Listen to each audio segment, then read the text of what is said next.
Wednesday, July 16th, market analysis at San Early. Good afternoon, 1:33 California time. Remember at the beginning of this week, I started making my YouTube recordings shortly after the historical normal close of the stock market, 1 o'clock California time, because I have other obligations during the trading day. So we still have a index situation, which I thought, and I still do, was going to begin a move down yesterday. So we would see plainly a significant downside correction after another week or two or three. Today, it did make new lows for several days, maybe about 2 weeks in some cases. But the close was a little bit higher, a point and a half on the spider and the E-mini, a little higher in the Dow, Qs, NASDAQ, not much. No reversals. All you have is a test of support or new lows and a bit of a bounce back. It doesn't mean it's going to bounce back much more. It could, and I keep warning myself that if this market pops up in a new high ground and on a closing basis, then it could be very bullish. But yesterday's pop up in a new high ground was a lousy close and usually would produce a move down today, which it started to, but didn't stay that way. And we're going to go to the 1 minute chart on the E-mini, but I'm going to go back to the daily real quick. We're bouncing off a support area here. This is basically the price levels at which the other historical highs, December, January, February, had been made. So closing below, yeah, today's low in particular, because it's a new low by a very small amount for the last about 2 weeks. Closing below today's lows probably will do what I'm expecting it will do and drop off pretty sharply over a few days, and it could still happen before the end of this week, although we only got 2 days left at the moment.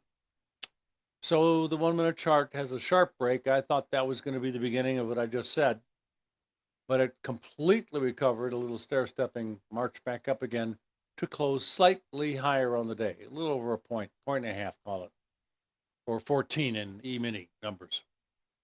15 would be a point and a half in this SPY. Now, the SPY itself did come back, closed about where it opened after making new lows, as you can see, for the previous 7 days, testing a low about 8 days ago, and is still above support, hasn't come down quite to it yet. So that's the first place I would expect it to try and bounce off of on the way down, but I don't think it's going to hold at all. There's a gap to close at a little lower at 603 down to 600 and a half, 600 and a half. I do expect that to get closed. And frankly, I think the area of 580s to 560s probably will end up being the bottom of this technical correction, which I still think is coming. SPY 1 minute chart, very strong after it tested support, broke down a bit, came back pretty darn good, frankly. QQQ, new highs yesterday, but barely closing below old highs. Another reason I was expecting more weakness, which we got on the opening or overnight. And the close is approximately unchanged, just up a hair. No higher high, although it tried a little. There's a rally, pretty good, but not quite enough. So I'm still looking for weakness. NASDAQ came back right up to the same levels it stopped at starting back on July 3rd. So basically all month long almost, we have stopped right about where we did now, today. And then yesterday, even though it rallied very strongly at first, it came right back to where we are, basically. So it's not really making any progress one way or the other here. Now, the Dow YM has been making occasional minor new lows, did have a bearish engulfing yesterday, but it wasn't an official sell signal because it wasn't overbought within the allotted number of back days. But it did make another new low. That's probably for about 2 weeks plus. but the close is a little higher. So maybe it'll bounce up a little bit more. I'm a little doubtful. And I do expect it to see new lows soon. Of course, the support area down here at 43,444 would be the first place to bounce off of. And if not, 42,869 area. That's not very accurate. I like the upper one, 43,447, whatever, more. But eventually, I do think there's a chance it'll get down to 41,600s. Next, the YM, no bounce back of any consequence. And yesterday, we did have an official ER sell signal, red bar, outside down day, overbought conditions within the allotted number of past days, and that was one of the major reasons I was expecting more weakness and a lower close today, which of course didn't quite happen, but it doesn't change anything. Only if we start closing above yesterday's high is that going to negate the bearish effects I expect to have happen still from yesterday's type of activity. And we're looking at the Russell 1-minute chart. There's yesterday's signal and ER1 scalp right into the close. We were short as it was making those new lows, and we got short there. This is our little trailing stop. You can see how fast that thing comes down. And again, this is a 1-minute chart. Next, we've got bonds. Interesting. Came down to an old bull trend line, bounced off of it, and got oversold at the lows. Came all the way back to close a little higher. Some people would say that's a reversal. I can say, okay, fine, but I don't find these types of reversals to be very reliable.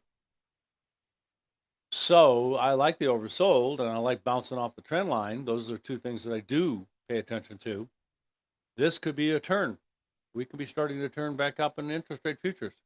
10-year notes just had a doji, but the low today is about the same as yesterday, so that held. And a higher close. So no reversals, nothing really that particularly profound in the notes. Now let's go to energies. Crude made a new low for about a couple of weeks. Closed around unchanged. We have a huge bearish engulfing that I still expect to produce lower lows on June 23rd. We did bounce off a major support area the next day, which was June 24th. And we have had a very slow, zigzaggy retracement that I think is over. And I do expect to see the support area at 64 challenged very soon. Again, broken and dropping off to the next support area below that. This head and shoulder top in natural gas is a complex triple and I have to say possible quadruple shoulders, but I don't think there's anything in the textbooks that talks about triples very often, let alone a quadruple. But there are three obvious highs. One, we have a bearish signal on June 20th. Perfect. The complementary one on that is way over here on November 22nd, also a bearish engulfing ER signal that worked. Then you got two inside shoulders, and there they are on the right and the left.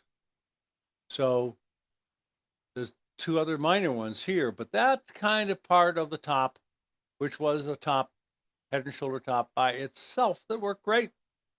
Minimum downside objective right there. All said and done by April. So the golden rule here is, and I've been saying this for about a week now, you can't close above the neckline, which is rising slowly. You can go up and touch it, and you can come back halfway up from the low, which we've already done yesterday and today.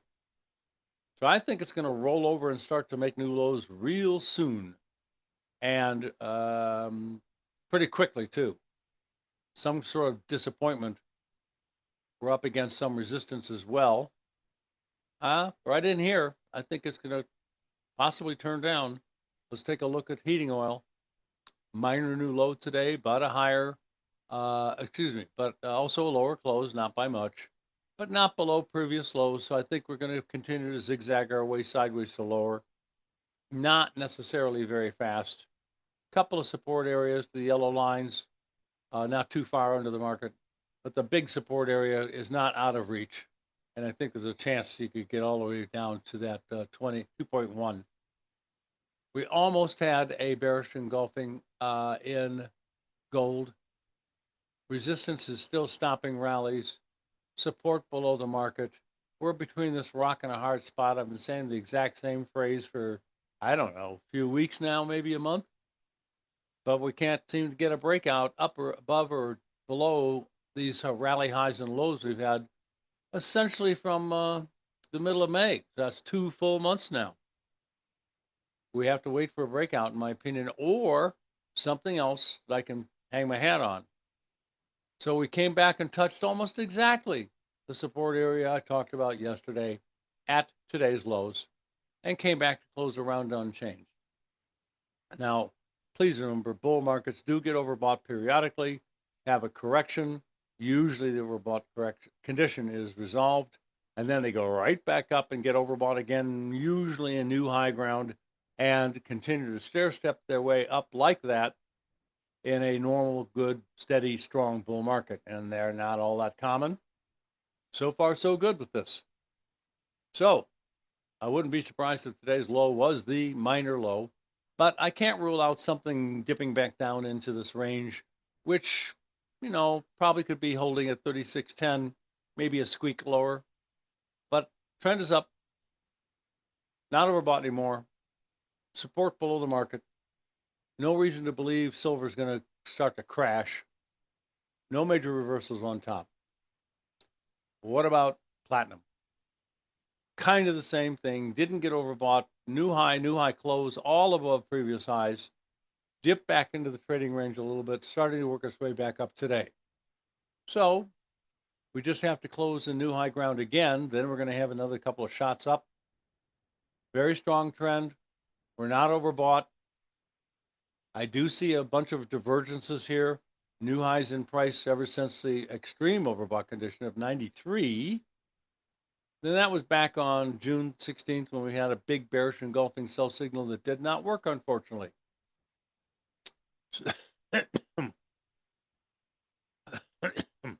So I'm kind of hoping for another overbought condition and another giant reversal.